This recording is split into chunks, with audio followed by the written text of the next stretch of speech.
So there's an ancient Chinese proverb: when the winds of change blow, some build walls, others build windmills.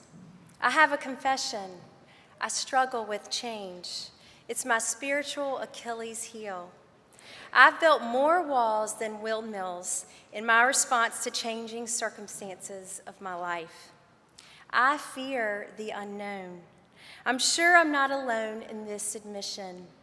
The slightest shift in the direction of the wind can cause even the steeliest sailor to lose his sea legs, the most devout to question if the holy center will hold. But change is exactly how God moves your story and mine forward in the direction of love, dramatic redemption, and ultimately heaven's final reward. A decade ago, I happily sat at a lively dinner table while on a family beach vacation with my parents, my husband, and then 3 children. All surrounded me as I blew out my 33 birthday candles, and I made a heartfelt wish. Sun-kissed by life, I wish for my life to stay exactly the same. How naive and limiting a prayer. I would go on to have 3 more children, build a special house with my soulmate, take on a new job that would uncover the little diamond in the rough of me. I would travel to new and exciting lands and write a book of prayers to help fellow travelers find their way to God. I would also, in the same decade, lose precious people for whom I loved. I would break my shoulder and 2 ankles, suffer a miscarriage, be denied a book deal, endure the fracture of a close relationship, and sell the forever home. In my wildest dreams, I could not have imagined for myself and my family such a ride, such a fullness of life. Even the changes I deemed as curses at the time dug me deeper, and although you can't see it, enlarged my soul. I heartily agree with what Richard Rohr says. Heaven is now and forever for those who are willing to keep changing. The Greek poet Euripides wrote, "Nothing is secure, nothing keeps." This is the rip the Band-Aid off truth of the human condition. Nothing ever stays the same. Not your honeymoon marriage, not your oldest friendships, not your innocent perspective, not glorious nature, not your youthful appearance or svelte figure, not your prayers, not even your view of God. This is by divine design. From the moment the first atom miraculously came into being, God has been pushing the creative envelope, expanding, improving, involving love. And God asks us to do the same. So I'm married to an idea man. It is in his DNA to create. Before every entrepreneurial venture, David spends hours crafting a business plan, a blueprint of his idea, followed by a detailed outline, the ABCs of how to make his dream a reality. There are pages and pages of spreadsheets and graphs and pie charts, but the most illuminating page of the document is the vision statement. This is where the Creator defines his goal. He lays out his dream. With a great vision, all is possible. So I believe there is a master plan of creation. The dreamer of the first dream, God, had a perfect vision of love.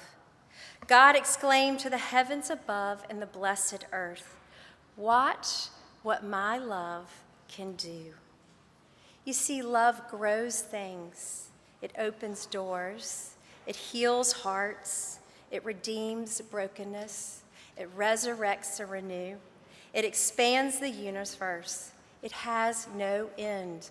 Love continues to evolve.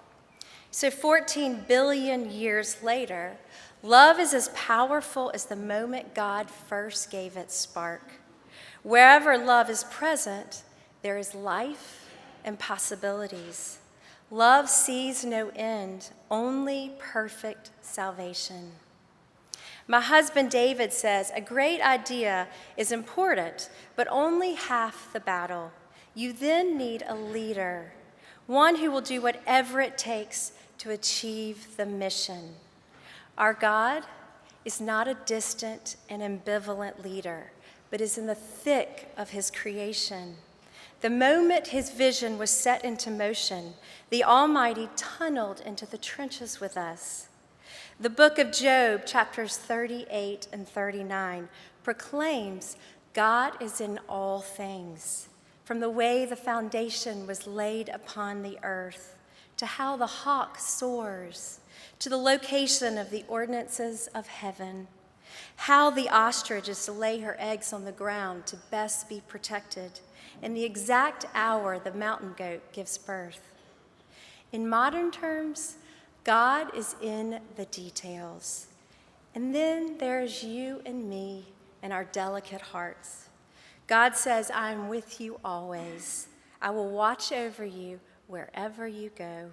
I will not leave you until I have accomplished my plans for you, plans to prosper you and to give you hope and a future. My hope will not disappoint. I will redeem all things. My love will ultimately prevail. I am making all things new. God asks us to believe this promise no matter the circumstances of our day. The original plan is airtight, with even a dramatic proof of concept in the life and resurrection of Jesus Christ. God leaves no room for doubt that not only the vision, but the Creator can be trusted. We even have an operational manual, the Bible. You flip through its pages to Ecclesiastes, and you see how love unleashed works in praxis. God says there is a time for everything and a season for every activity under the heavens, a first breath and a final breath, gardens full and fallow, seasons of demolition followed by the laying of new cornerstones. The recipe calls for laughter, but also salty tears. The choreography switches from mourning to pirouetting and back again. We will break seams. Some, hopefully many, will be mended. God will ask us to let go, and by letting go, we will discover the pearl of great price. There will be plenty of room for love, but also discord, warring, and perfect peace. To participate is to accept the whole of it. The ultimate plan is the evolution of love, and that happens through change. Be ready. As Darwin says, we evolve or we cease to exist. Change is the natural law of the universe. The Creator is not interested in what once was, but only in what could and ultimately will be. Holy energy is focused on all the possibilities where love can joyously and sometimes painfully create, heal, expand, and resurrect. Nothing is secure. Nothing keeps, because God designed it that way. God's remarkable project would be a failure if we are the same people when we leave this world as we were when we came. God's plan demands a constant letting go so love can transform situations and evolve souls. So recently, I was invited to a concert by Carrie Underwood and her NHL hockey player husband, Mike Fisher. It was a fundraising event for Danita's Children, which is an orphanage in Haiti that's close to our family. So Carrie walked onto the stage, and before singing, she announced, "I'm going to try something I've never done before. Jared, will you join me on stage?" So she began to sing, and this gentleman approached an 8x8 white blank canvas. With his fingers, he started to put random dashes of color here and there on the canvas. There appeared no rhyme or reason or overall design to his work. He would lay a gray line there and a cream one here and then one of crimson.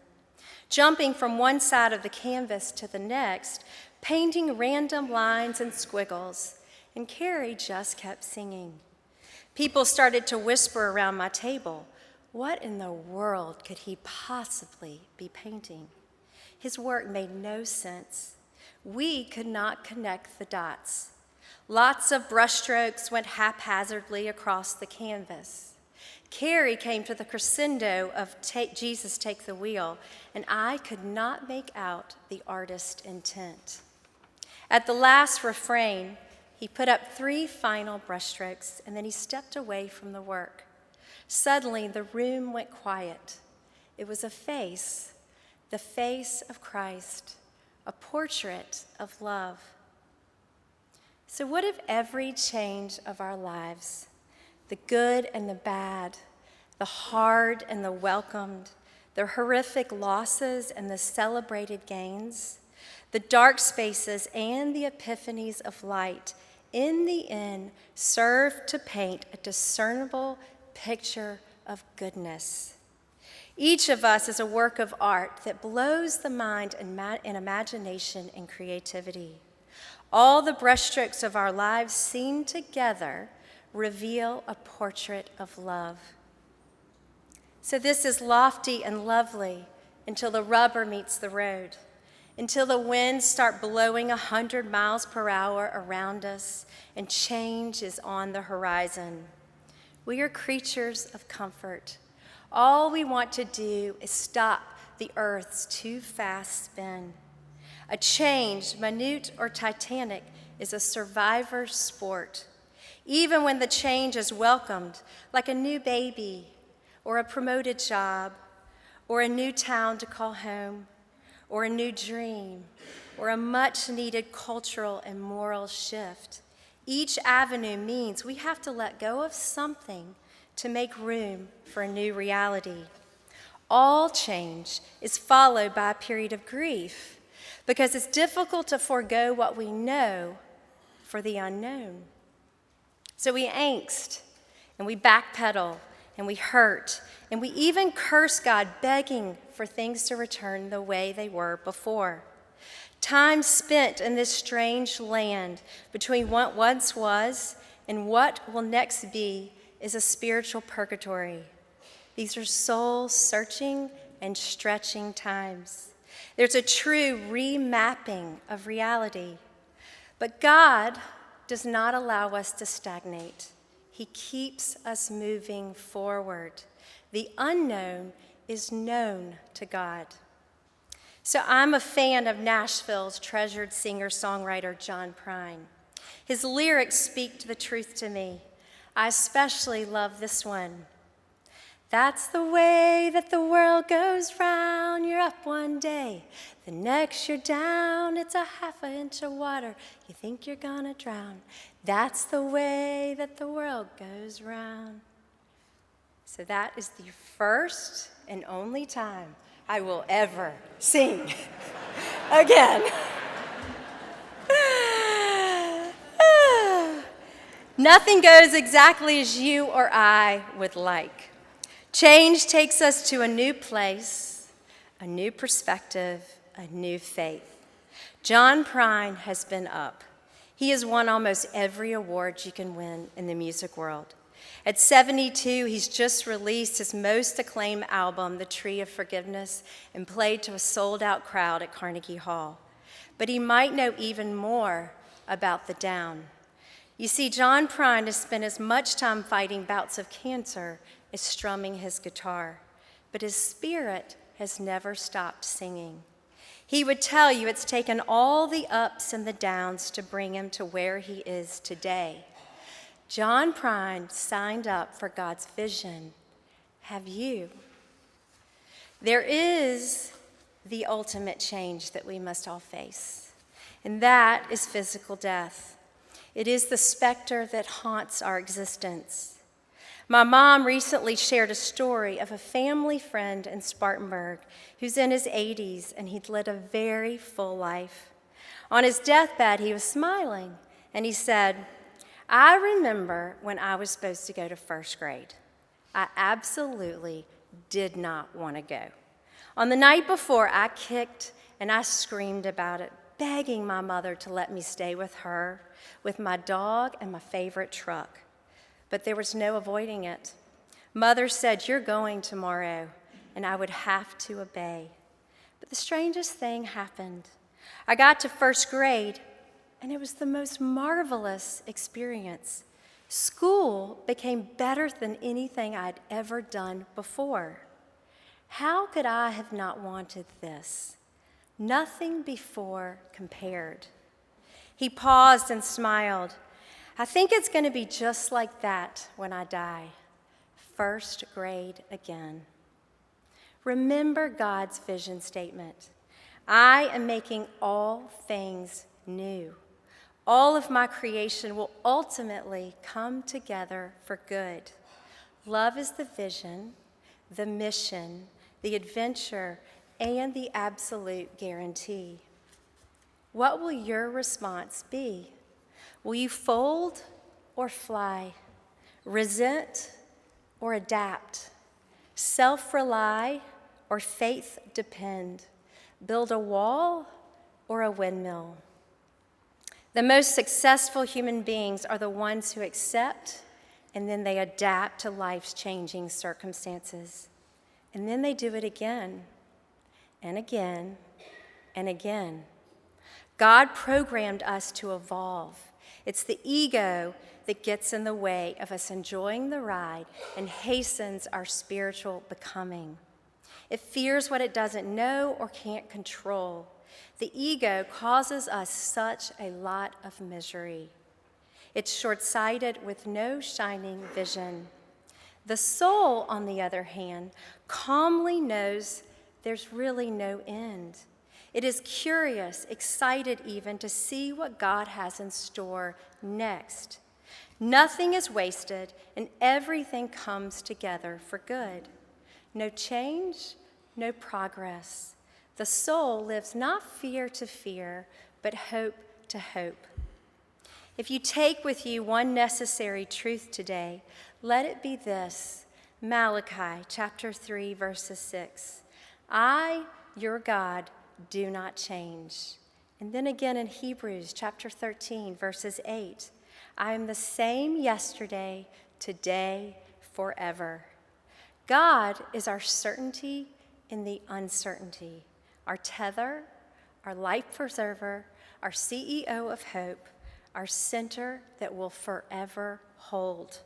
When all is upturned, God's love never wavers.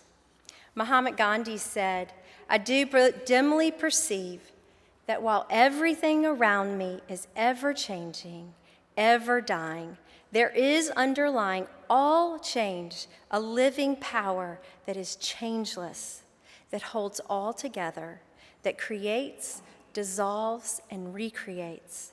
That informing power is the Spirit of God. God alone is." So a couple of years ago, around 40, I was at an eye doctor's appointment complaining of my vision. I just don't see things as clearly as I need.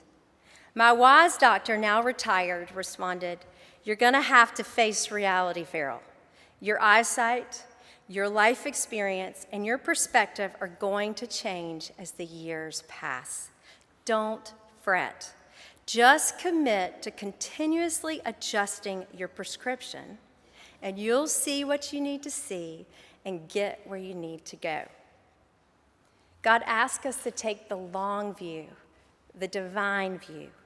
We have to keep adjusting or strengthening the prescription of our faith to embrace and create in life's changing circumstances. Even if all is going terribly wrong, nothing like you planned, God is turning the situation into supreme good. Trust that whatever happens, God has you, and all will ultimately be well. So to conclude, I'd like to offer you some spiritual prescriptions for handling change and holding fast to God's vision. Number 1, don't panic. Be patient.